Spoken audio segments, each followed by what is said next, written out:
So you're here because you're a slacker. Well, not to worry, we're going to get you up to speed and we are going to get you a lush green food plot in front of you to hunt for this hunting season. Now, the other thing that might have happened to you is what happened to me. No rain, no rain, no rain, no rain. Is it ever going to rain again? What is up, harvesters? Welcome back to the subscribers. And if you're new here, my name is Ken. Welcome to Hobby Harvest.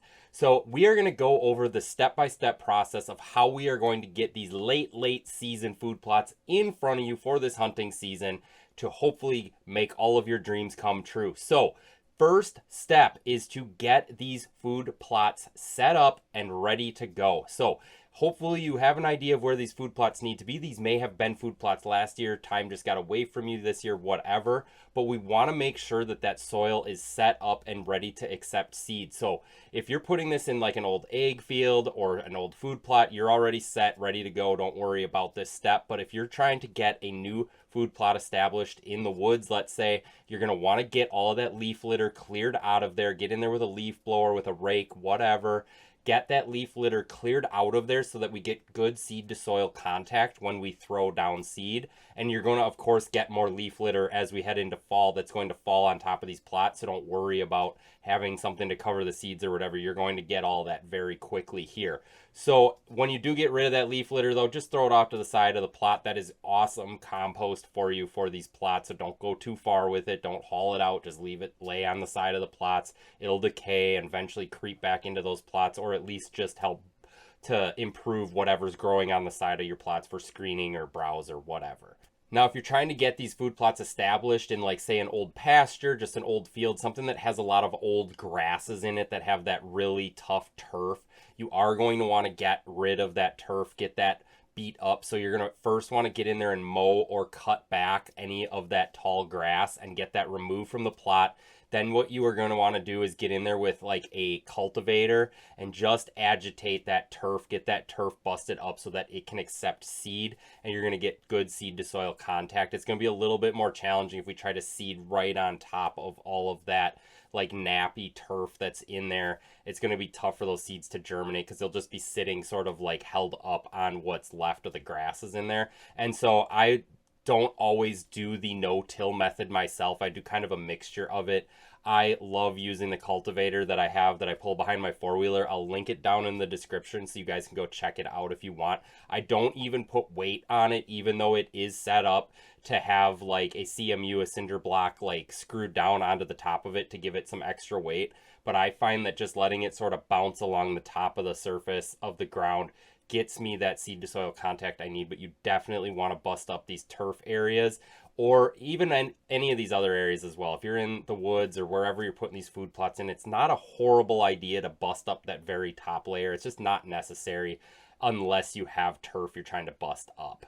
And then lastly, we would typically be worried about weed control, but in this case, because we're so late in the season, we don't really need to worry about weed control because these weeds are already heading into their dormant stage. They're already dropping seeds that will come up next year, so next year you're going to have to deal with weeds. But for right now, we're really not too worried about terminating weeds, spraying, any of that. I would not recommend going out and spraying at this point unless you are further south where you still have all of these things kind of green and lushed up. Then you're going to want to terminate them that way, but you'll also have a little bit more time to plant and do all of this stuff than these people in these far northern zones that are already starting to head into fall. So the next step, once we have all of these seed beds ready to go, so we're thinking we can get really good seed to soil contact, what we want to actually plant in these is going to be a cereal grain. Now, if you are in the northern part of the country, we're talking northern Wisconsin, the UP, upper parts of Minnesota, and that line that kind of travels across the northern part of the country, you are going to pretty much be restricted to planting winter rye at this point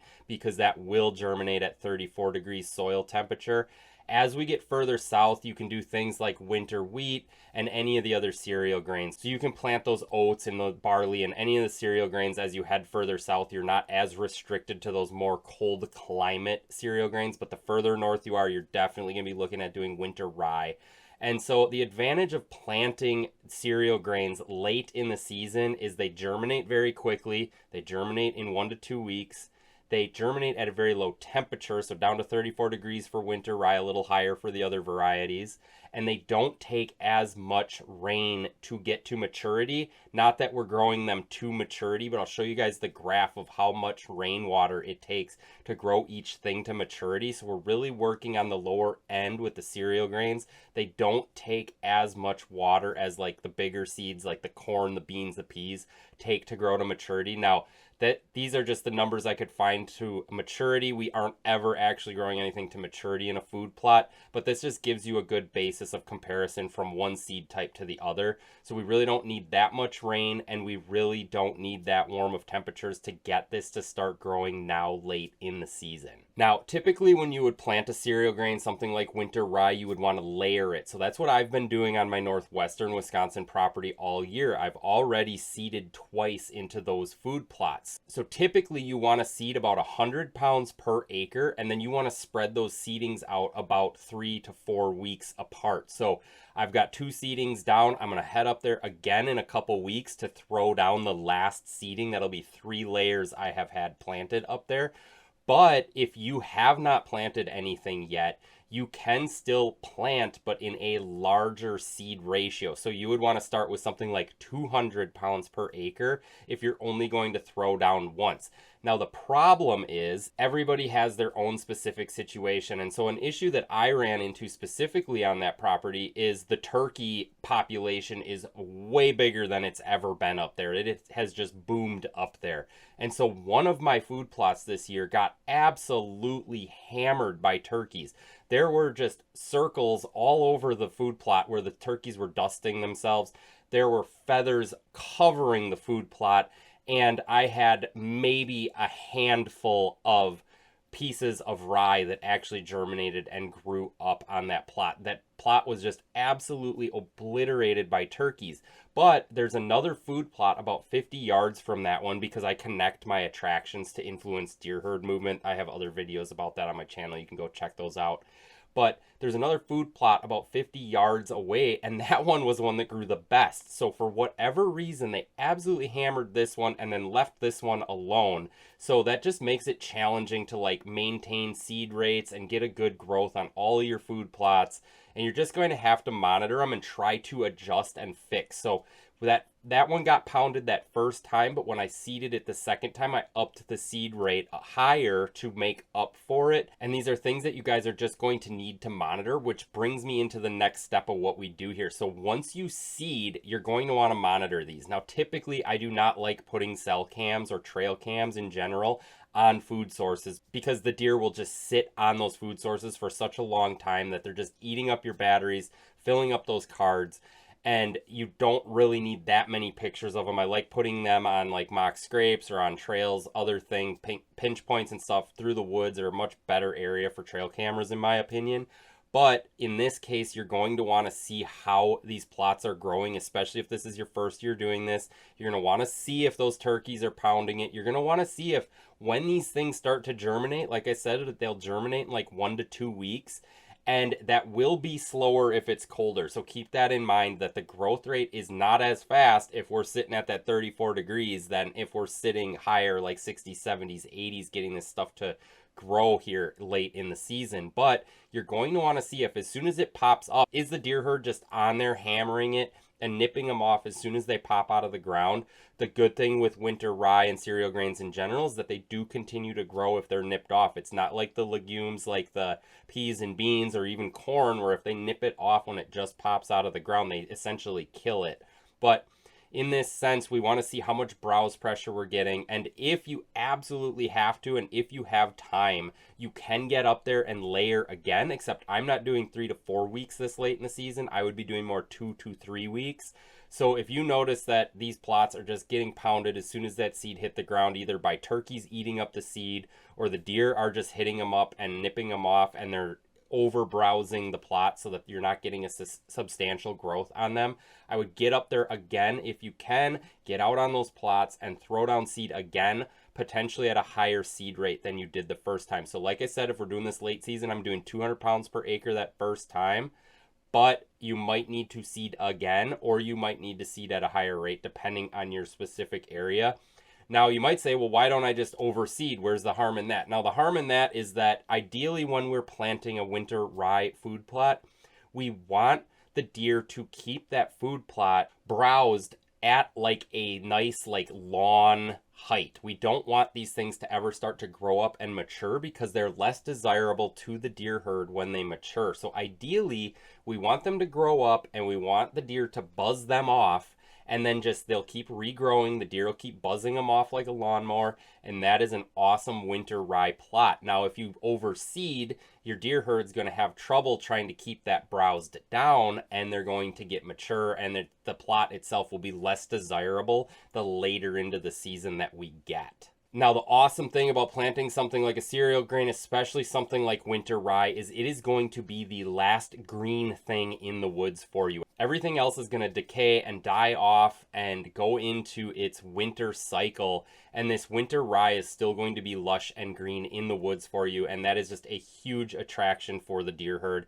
It just is such a great thing to use to like influence where the deer are moving. Then of course you can hunt them off of that. But the other thing it does is it's the first thing to green up in the spring. So you essentially are shortening the winter for the deer herd by a few weeks. So that really does help in areas like the very far northern parts of the country, especially those ones along the Great Lakes and that snow belt where they just get hammered with so many feet of snow every winter, and it really helps them to make sure they go into the winter with a full belly, and then it gets them out of winter a couple weeks earlier and helps them put those calories back on and put that weight back on. So what we're going to talk about in this next step, we already covered what's going to get you into the season, but what's going to happen when this stuff comes back up in the spring, because it will, you want to make sure you terminate it before it goes to seed. And you can do this by simply mowing it. You can spray it if you want to, but you want to make sure you take care of this. You can wait until it forms that seed head, but before that seed head starts to dry out and turn to seed, you're going to want to terminate this, or you're going to essentially be planting with whatever cereal grain, be it winter rye or whatever, back into your soil right away at that time. And that is the totally wrong time for when we should be planting it next spring, because we're going to want to focus again on these fall focused food plots.